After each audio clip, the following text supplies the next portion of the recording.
Bonjour et bienvenue. La capsule d'aujourd'hui s'intitule Comment avoir plus d'impact et mieux se démarquer pour exceller en affaires.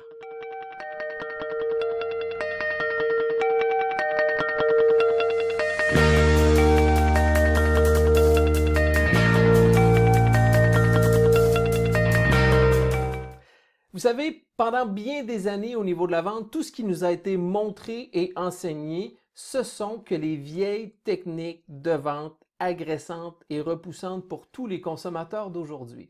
Vous avez ces pro-formats, ces techniques bien définies, ces façons de faire normées, ces recettes toutes faites sont venues à quelque part réduire notre potentiel d'exploitation de notre personnalité. Ce qui a fait en sorte, c'est qu'on a mis nos forces de côté, on a oublié nos talents, on a escamoté le tout. Je dirais même que plusieurs personnes ne savent même pas quels sont leurs propres talents.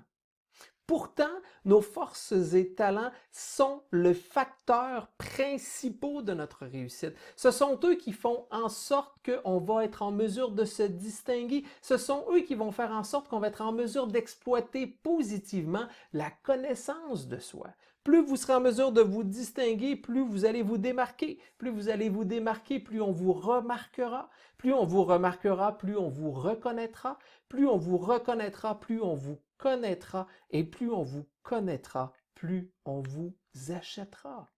D'où l'importance de miser sur l'identification et deuxièmement sur l'exploitation de vos forces et talents à titre de professionnel de la vente, travailleur autonome ou entrepreneur. La possibilité d'exprimer vos forces et talents vous permet d'exprimer celui que vous êtes vraiment. Ça vous permet d'avoir beaucoup plus d'impact, de vous démarquer de façon beaucoup plus naturelle et de faire en sorte d'une chose extrêmement importante dans la vente, dans la nouvelle vente d'aujourd'hui, d'exprimer votre authenticité.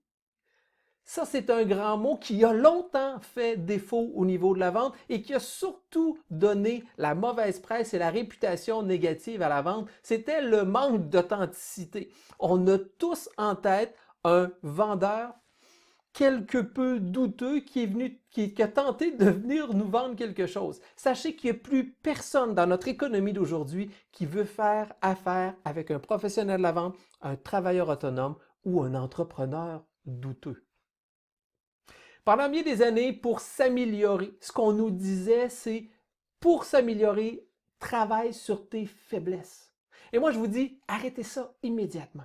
Arrêtez de mettre autant d'efforts et autant d'énergie à vous améliorer par l'amélioration de vos faiblesses. Au contraire, prenez tous ces efforts, prenez toutes ces énergies-là et mettez-les dans l'exploitation et la connaissance de vos forces et talents.